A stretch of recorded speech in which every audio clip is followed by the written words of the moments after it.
Welcome to Sri Chakra news బులెటిన్ల ముందుగా headlines.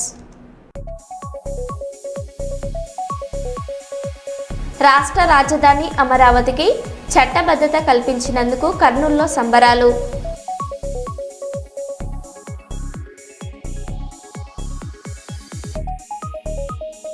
Jagtial జిల్లా కొండగట్టు అంజన్న ఆలయం ముందు కూలిన చల్వ పందిళ్లు.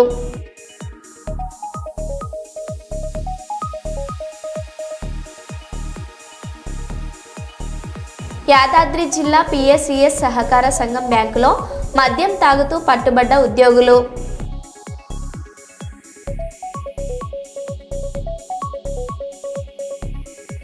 కీడు వదలాలని ఊరు ఖాళీ చేసిన కేశవాపూర్ గ్రామస్తులు.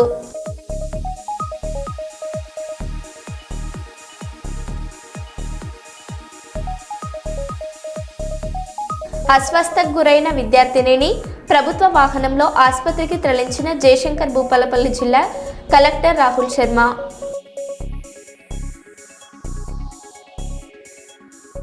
ఇక వివరాల్లోకి వెళ్తే, పల్నాడు జిల్లా నర్సారావుపేటలో ఎమ్మెల్యే చెదలవాడ అరవిందబాబు మీడియా సమావేశంలో కీలక వ్యాఖ్యలు చేశారు.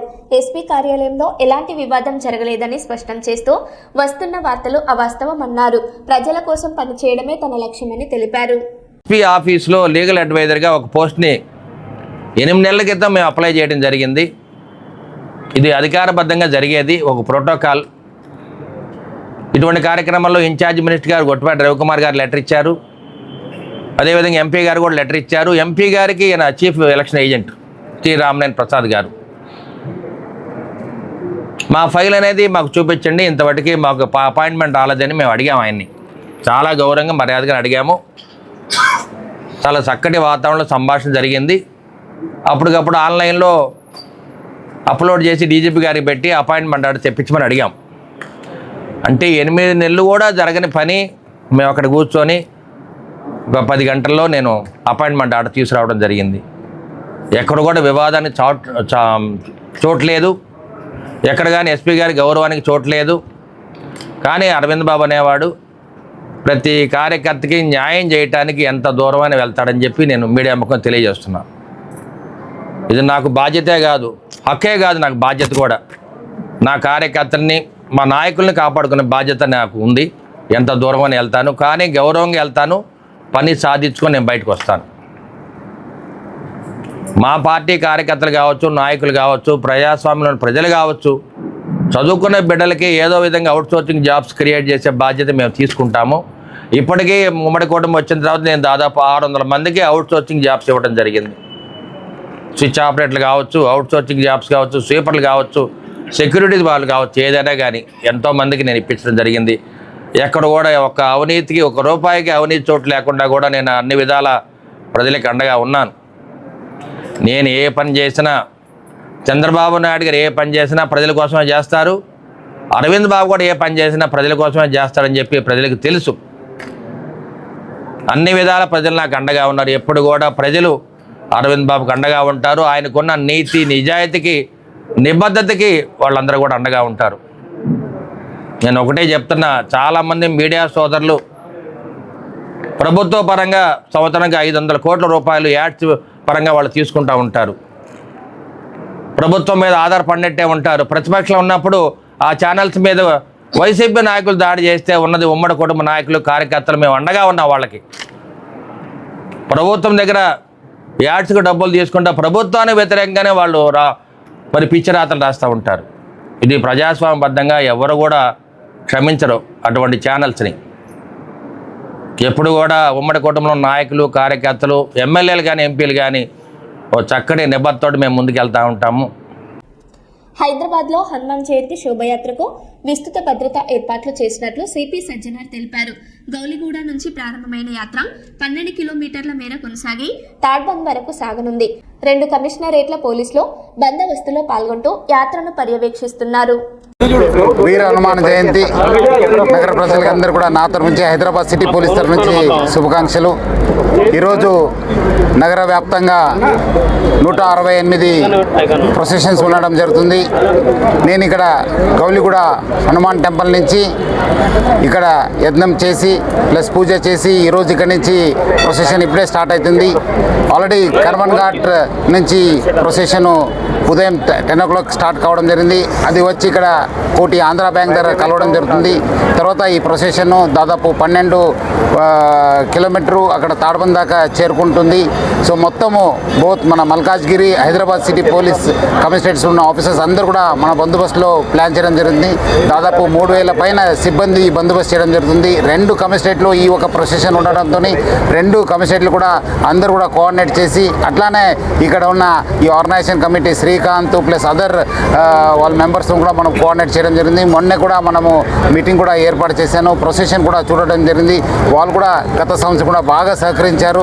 ఈసారి కూడా అట్లనే సహకరించి ఈ ఒక్క హనుమాన్ జయంతి కూడా నగరంలో పీస్ఫుల్ చేయడానికి బాగా వాళ్ళు సహకరిస్తారని చెప్పి నేను ఆశిస్తున్నాను. ప్రతి పండుగని హైదరాబాద్ ప్రజలందరూ కూడా బాగా సహకరించారు హైదరాబాద్ సిటీ పోలీస్కి, ప్రభుత్వానికి. ఈసారి కూడా ఈ ఒక్క ప్రొసెషన్కి ఈ ఒక్క సెలబ్రేషన్ కూడా మనకు సహకారం ఇచ్చి హనుమాన్ జయంతి కూడా జయప్రదం చేయాలని చెప్పి ప్రజలందరూ కూడా కోరుతున్నాను. సెన్సిటివ్ ప్లేసెస్ ఏం అంత పెద్ద లేదు, బట్ మనము అన్ని చోట్ల కూడా మనము పక్కబందిగా బందోబస్తు ప్లాన్ చేయడం జరిగింది. ఆల్మోస్ట్ 12.5 కిలోమీటర్స్ ర్యాలీ ఉంటుంది. ఎన్ని చోట్ల ట్రాఫిక్ డైవర్షన్స్ అంటే ఒకటే దగ్గర ఉంటుంది. అక్కడ మెయిన్ మన ముషీరాబాద్ దగ్గర మనము ప్లాన్ చేస్తున్నాం. బాకీ దగ్గర కూడా మనము ఆల్రెడీ ఉన్న బందోబస్తు ప్లాన్ చేయడం జరిగింది. అన్ని సీసీటీవీ పెట్టడం జరిగింది. ప్లస్ డ్రోన్స్ కూడా యూజ్ చేయడం జరిగింది. నేను కూడా లైవ్గా బషీర్బాగ్ ఆఫీస్ నుంచి లైవ్ చూస్తున్నా. అక్కడ కమాండ్ అండ్ కంట్రోల్ నుంచి కూడా మన సిబ్బంది కూడా లైవ్గా వాచ్ చేయడం జరుగుతుంది. సార్, యూత్కి భక్తులకు మీరు ఒక సూచన చేయాలంటే ఏం చేస్తారు? ప్రశాంతంగా, ఎందుకంటే గతం కూడా బాగా ప్రశాంతంగా జరుపుకున్నారు. ఈసారి కూడా జరుపుకోండి, మంచిగా సెలబ్రేట్ చేసుకోండి. మంచి అందరు కూడా పబ్లిక్ ఇది యూత్ బేసిక్లీ చాలామంది పార్టిసిపేట్ చేస్తుంటారు. అనవసరం బైక్ రేసింగ్ కానీ బైక్లో అవాచ్ చేయడం కానీ అనవసరము వేరే వాళ్ళు కూడా ఇబ్బంది పెట్టకుండా ఈ ఒక్క ఫెస్టివల్ కూడా జయప్రదంగా చేయాలని చెప్పి నేను కోరుతున్నాను. Thank you sir. నాగోల్లో భారీ పెట్టుబడి మోసం వెలుగులోకి వచ్చింది. నెలకు అధిక వడ్డీ ఆశ చూపించి సుమారు 290 మంది నుంచి 30 కోట్లు కాజేసిన ముగ్గురిని పోలీసులు అరెస్ట్ చేశారు. వీరభద్ర ట్రేడింగ్ పేరిట ప్రజలను మోసం చేసిన నిందితులను అదుపులోకి తీసుకున్న పోలీసులు అధిక లాభాల ఆశతో పెట్టుబడులు పెట్టేటప్పుడు జాగ్రత్తగా ఉండాలని సూచించారు. ఈ పెట్టుబడుల పేరుతో డబ్బులు వసూలు చేసి మోసం చేసినటువంటి కిచ్చా వీరభద్ర అనే వ్యక్తిని ఈ రోజు అరెస్ట్ చేయడం జరిగింది. ఈ కిచ్చా వీరభద్ర అనే వ్యక్తి విఆర్ ట్రేడర్స్ అనే పేరుతో ఒక ట్రేడింగ్ కంపెనీని ఓపెన్ చేసి ఎవరైతే 1,00,000 లక్ష రూపాయలు పెట్టుబడి పెడతారో వాళ్ళకి ప్రతి నెల 10% వడ్డీ ఇంట్రెస్ట్ ఇస్తారని చెప్పి అందరినీ కూడా ఆకర్షించి దాదాపుగా 300 మంది నుంచి పెట్టుబడులు తీసుకొని వాళ్ళకి మొదలుగా 1 లక్ష రూపాయలు పెట్టిన వాళ్ళకి 10,000 రూపాయల డబ్బులు ఇచ్చుకుంటూ వాళ్ళకందరూ కూడా ఎరవేయడం జరుగుతుంది. అట్లా ఆకర్షించినటువంటి వ్యక్తులందరూ కూడా ఇతనికి డబ్బులు వేస్తారు. ఎవరైతే మొదలుగా పెట్టుబడి పెడతారో వాళ్ళకు ఇవ్వడం జరుగుతుంది, చివరికి వచ్చే వాళ్ళకు ఇవ్వలేడు. అట్లా ఈ మేనేజ్ చేయడంలో అతను ప్రాబ్లం అయిపోయి దాదాపుగా 30 కోట్లు వసూలు చేసి దాంట్లో 15 కోట్ల రూపాయలు తిరిగిస్తాడు. ఇంకా 15 కోట్ల రూపాయలు బాధ్యతలకు ఇవ్వాల్సి ఉంది. ఇతను ఒక ఫిర్యాదు మేరకు కేసు రిజిస్టర్ చేసి ఈ కిచ్చా వీరభద్రరావుని అతని భార్య రాజలక్ష్మిని అతనితో పాటు పనిచేసినటువంటి ఈ స్కీమ్ ని ప్రమోట్ చేసి ఇన్ఫ్లుయెన్స్ చేసినటువంటి వెంకట దుర్గా ప్రసాద్ అనే వ్యక్తిని అరెస్ట్ చేయడం జరిగింది. ప్రజలకు తెలియజేసింది ఏంటంటే ఎవరు కూడా ఎక్కువ వడ్డీకి డబ్బులు ఇవ్వరు. కాబట్టి ఈ పెట్టుబడుల పేరుతో ప్రజలను ఆకర్షించి డబ్బులు ఎక్కువ వస్తాయని చెప్పేసి ఎవరైతే ఇన్ఫ్లుయెన్స్ చేస్తారో అట్లాంటి వాళ్ళ యొక్క ప్రభావం గులు కావద్దని చెప్పేసి ఈ సందర్భంగా తెలియజేస్తుంది. ప్రజాపాలన ప్రగతి ప్రణాళికలో భాగంగా వరంగల్ పశ్చిమ ఎమ్మెల్యే నాయన్ రాజేందర్ రెడ్డి 29వ డివిజన్ వార్డు సభలో పాల్గొన్నారు. లబ్ధిదారులతో నేరుగా మాట్లాడి సంక్షేమ పథకాల అమలుపై అభిప్రాయాలు తెలుసుకున్నారు. ప్రభుత్వం అన్ని వర్గాల ప్రజలకు సమాన న్యాయం చేస్తుందని ఎమ్మెల్యే తెలిపారు.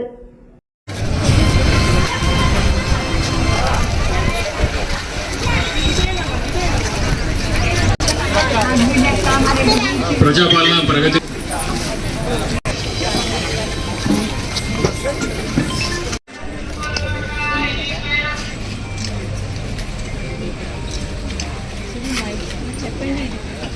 సెప్టిక్ సో మనకి సెప్టిక్ ట్యాంక్ క్లీనింగ్ ఏరియాలలో అక్కడనో ఇక్కడనో 1000-2000 ఇచ్చి ఆ ఓట్లు కొనుక్కొని అడ్డదారులు మళ్ళీ మెట్లెక్కి మళ్ళీ తిని ఇళ్లలో కూర్చుంటారు. పైన కూర్చున్న రోజులలో ఉన్నాయి ఇవి. మరి ముఖ్యంగా ఏ ఊరికి పోయినా ఇల్లు రోటీ కపడా ఔర్ మకాన్ అనేది మెయిన్ కాంగ్రెస్ పార్టీ సిద్ధాంతంగా ఉంది.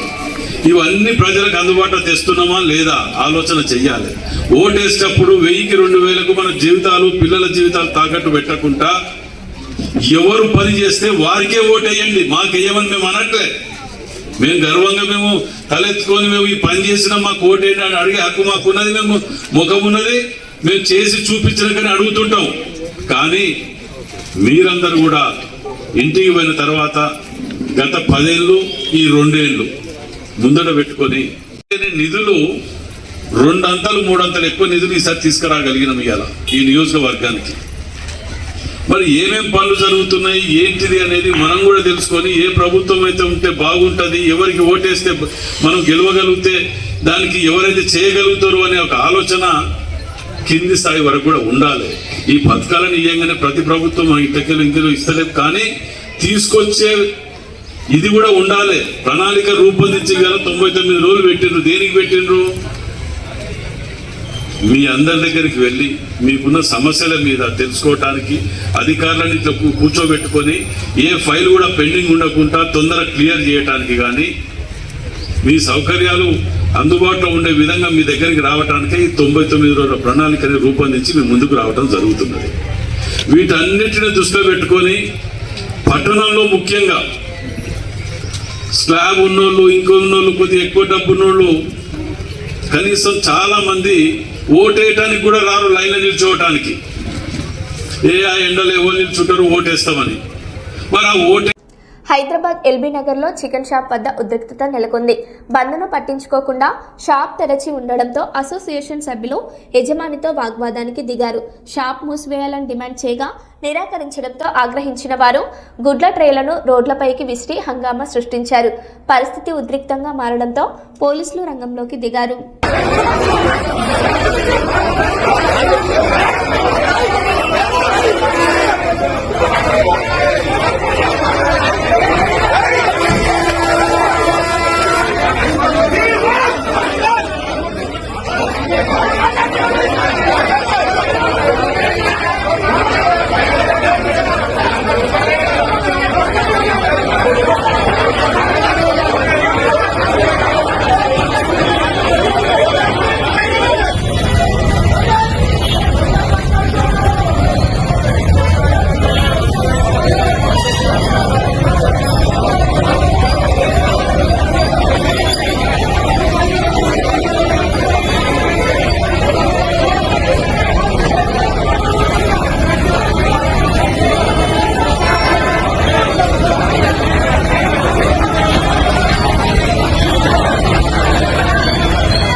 జగిత్యాల జిల్లాలోని కొండగట్టు అంజన్న ఆలయం వద్ద చలువ పందిరి కూలి ఉద్రిక్త పరిస్థితులు నెలకొన్నాయి. కేశఖండనం కోసం ఏర్పాటు చేసిన పందిరి కూలడంతో 15 మంది భక్తులు గాయపడ్డారు. పక్కనే విద్యుత్ తీగలు తెగిపడడంతో ప్రమాదం తప్పింది. 2 తీవ్రంగా గాయపడగా వారిని ఆసుపత్రికి తరలించారు.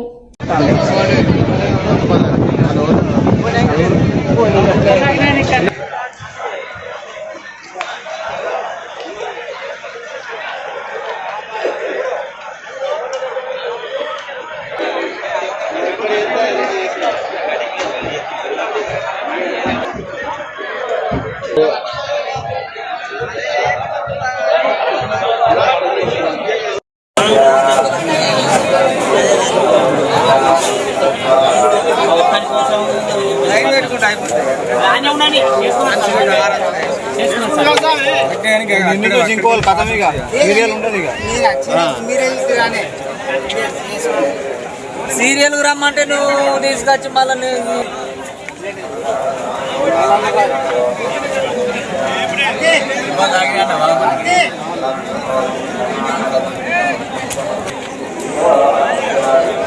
లైట్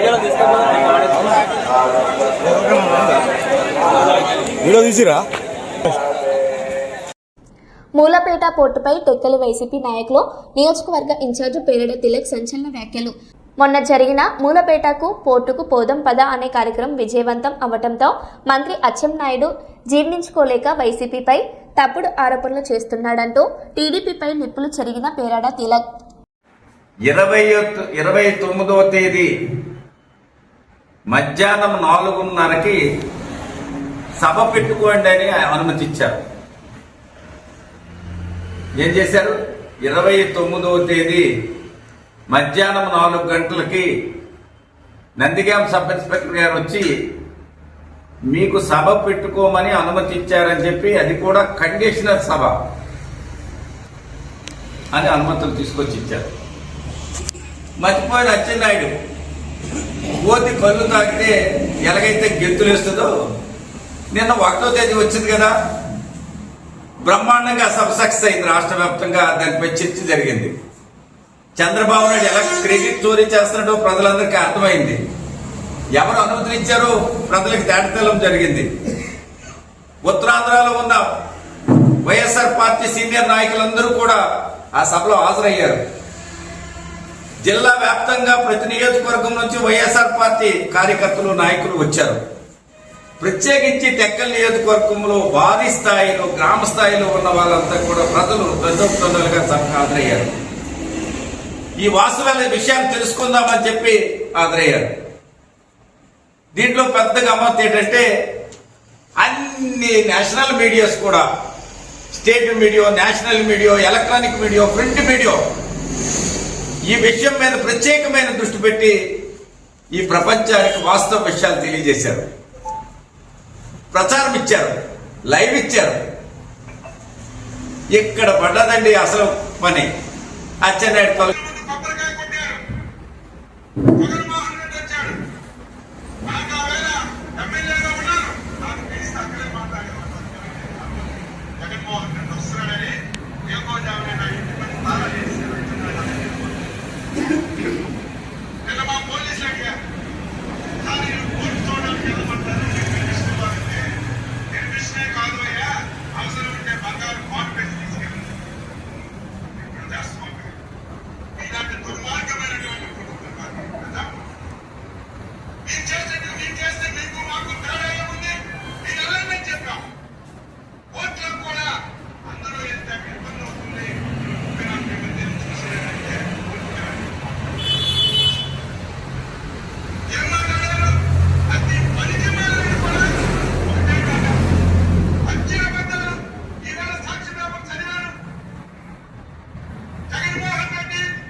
చెప్పాడు, మీకు దమ్ముంటే ఆ కాగితాన్ని బహిర్గతం చేయండి. మీరు ఎవరికి ఇచ్చారు పర్మిషన్, ఏ పేర్లకు ఇచ్చారు, ఎవరికి ఇచ్చారు, బహిర్గతం చేయండి.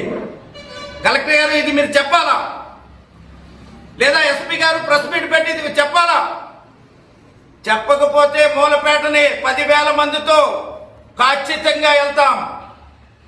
ఎవరు ఆపుతారో మీకు దమ్ముంటే ఆపండి. మేము డేట్ చెప్పి బహిరంగంగా అనౌన్స్ చేసి, జిల్లా పార్టీ అధ్యక్షులు కృష్ణదాస్ గారు వెళ్ళి కలెక్టర్ ఎస్పీ గారిని కలిస్తే అతను చెప్పారు, మేము పోర్టుని సందర్శించడానికి అనుమతి ఇవ్వట్లేదు, దయించి మమ్మల్ని అర్థం చేసుకోండి అని చెప్పి ఆయన చెప్పారు. బహిరంగ సభకి అనుమతి ఇవ్వడానికి కోసం మేము ప్రయత్నిస్తున్నామని చెప్పారు. బహిరంగ సభకు మాత్రమే మాకు అనుమతి ఇచ్చారు. ఈ సిగ్గుంటే అచ్చెన్నాయుడు ఎవరికి అనుమతి ఇచ్చారో నువ్వు రాష్ట్ర ప్రభుత్వంలో ఉన్నావు. నీవు చెప్పింది గంగిరెద్దుల బుర్రవుతున్న కలెక్టర్కి చెప్పనండి, నీ పక్క నుండి నేను వింటున్నాను. మరో పక్క కూర్చున్న ఆర్టీఓకి చెప్పనండి ఎవరికి అనుమతి ఇచ్చారు. లేదా ఎస్పీ గారు మీరు ఈ విషయాన్ని బహిర్గతం చేయకపోతే మేము ఖచ్చితంగా పోర్టును ముట్టడిస్తాం, సమయము సందర్భం కూడా బహిర్గతం చేస్తాం. మీరు అనుమతి ఇచ్చారా ఇవ్వలేదు ముందు చెప్పమని మేము డిమాండ్ చేస్తున్నాం. ఇంతమంది పోలీసులు పెట్టుకుని ఇష్టారాజ్యంగా నువ్వు ప్రవర్తించి అనుమతి ఇచ్చానని చెప్పి మాట్లాడుతున్నావు. నీకు ఏ పడైనా సిగ్గుంటే అలాంటి మాటలు మాట్లాడకూడదు.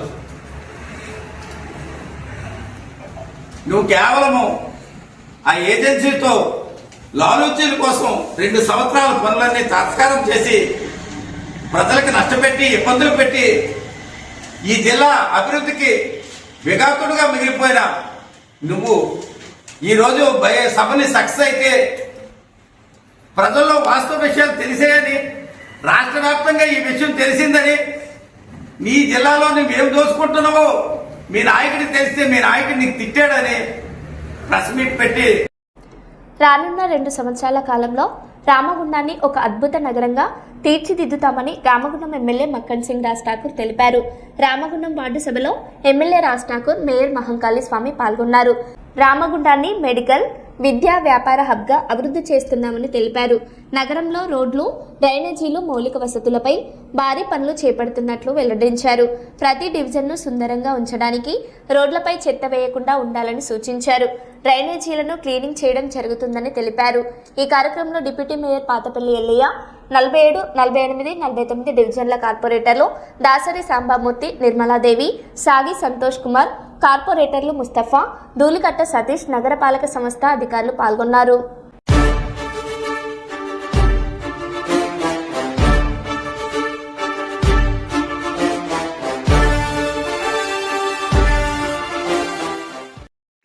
ఈ కార్యక్రమానికి ఇచ్చేసినటువంటి మన పెద్దలు ఒక్కసారి లేచి నిలబడి రాష్ట్ర గీతంతో ఈయన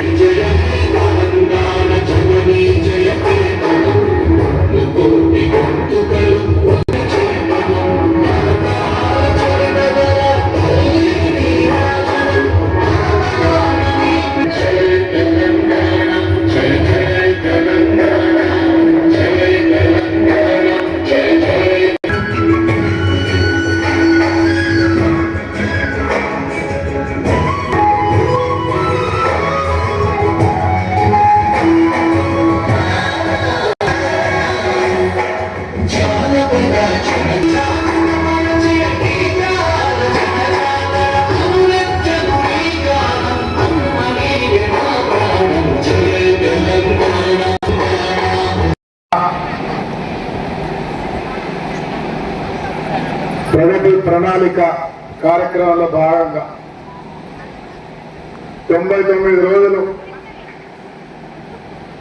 ప్రజల్లోకి వెళ్ళి ప్రజా సమస్యలు తెలుసుకోవాలని, ఆ సమస్యలు అక్కడికక్కడే పరిష్కారం చేయాలని, శుభ్రత, పరిశుభ్రత, చెత్తలేని నగరంగా చేయాలి, మురికి వాడలను పరిశుభ్రంగా పెట్టాలి అని నినాదంతో రాష్ట్ర ముఖ్యమంత్రి రేవంత్ రెడ్డి గారు ఈరోజు కార్యక్రమాన్ని ఇవ్వడం జరిగింది. దానికి ముందే నేను శాసనసభ్యుడిగా అయినప్పుడు ఆ రోజు మా నాయకులను ఎప్పుడు కూడా వాడల్లో రోజు తిరగాలి, సమస్యలు తెలుసుకొని సమస్యలు పరిష్కారం చేయాలని నిర్ణయం తీసుకున్నాం. ఈరోజు కార్పొరేషన్ ఏర్పడిన తర్వాత కార్పొరేటర్లకు సంబంధించిన వాళ్ళు ఉన్నారు. ఇక్కడ చాలా శ్రద్ధగా అక్క చెల్లెలు తింటా ఉన్నాం. ఆలస్యం అయింది, అందరికి ఆకలి కూడా అవుతున్నట్టున్నారు. కొందరికి షుగర్, బీపీలు కూడా ఉంటాయి. నేను ఎక్కువ సమయం తీసుకోను. ఒక్క మాట అడుగుతా ఉన్నా, మీ శాసనసభ్యుడు వచ్చిన తర్వాత ఏ రకంగా మీ శాసనసభ్యుడు పనిచేస్తుందో గట్టిగా చెప్పాలి.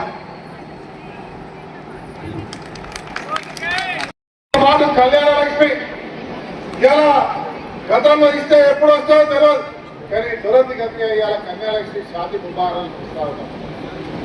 ఆరోగ్యశ్రీ 10 లక్షల రూపాయలతో పాటు సిఎస్ఆర్ నిధులు, స్పెషల్ గా సీఎం రిలీఫ్ ఫండ్ తో పాటు అదనంగా నీమ్స్ అడిగి వెళ్తే 2 లక్షలు, 3 లక్షలు, 10 లక్షలు, నా దగ్గరకు వస్తే ప్రత్యేకంగా 12 లక్షల రూపాయలు వరకు ప్రారంభించింది. ఇందిరమ్మ ఇల్లు, డబల్ బెడ్రూమ్ ఇల్లు కట్టి వదిలేసి దేనికి పనికి రాకుండా వేసిపోతే ఇలా సుమారుగా 15 కోట్లు 20 కోట్ల రూపాయలు ఖర్చు పెట్టి మళ్ళీ చేసి అలా నీళ్లు రాకుండా రోడ్ల వ్యవస్థ ఏర్పాటు చేసుకుంటూ దాంట్లో సిమెంట్, కరెంటు, మంచినీళ్ళ అంతేనా డ్రైనేజ్ వ్యవస్థ చేసి గోదావరి కన్నా అద్భుతంగా అవుతా ఉంది. మేము వచ్చి అక్కడే స్థిరం నివాసం ఏర్పరచుకోవాలని చెప్పి అలా ప్రజలు చెప్తాం. ఇక్కడ నుంచి 10 సంవత్సరాలు ఏ పేదవాడికి అర్హత ఉన్న వాడికి రాకుండా ఉండకూడదు. అనే నినాదంతో ఇలా సుమారుగా ఈ రాష్ట్రంలో 1 కోటి లబ్ధిదారులు ఉండడం, మీకు ప్రభుత్వం నుంచి రావాల్సిన పథకాలన్నీ అందుతున్నాయా లేదా, ఇంకా రాని వాళ్లకు ఆ పథకాలు అందే విధంగా ఎలా చేయాలి, ఇంకా ఎంతమంది లబ్ధిదారులు ఉన్నారు, వరకు కూడా కరెంట్ పోల్స్ వేసి ప్రతి చివరి ఇంటి వరకు కూడా కరెంట్ ఇవ్వాలి, ప్రతి చివరి ఇంటి వరకు కూడా రోడ్ల వ్యవస్థ పూర్తి చేసి అంబులెన్స్ వచ్చే విధంగా ప్రతి వాళ్ళకు కూడా అందుబాటులోకి తీసుకురావాలనే గొప్ప సంకల్పంతో గౌరవ ఎమ్మెల్యే గారు ముందుకు పోతున్న తరుణం మీరందరూ చూస్తా ఉన్నారు. గత 10 సంవత్సరాల టీఆర్ఎస్ పాలనలో రామగుండం మొత్తం ధ్వంసమైపోయి. మరో బులెటిన్లో మళ్ళీ కలుద్దాం. Stay tune.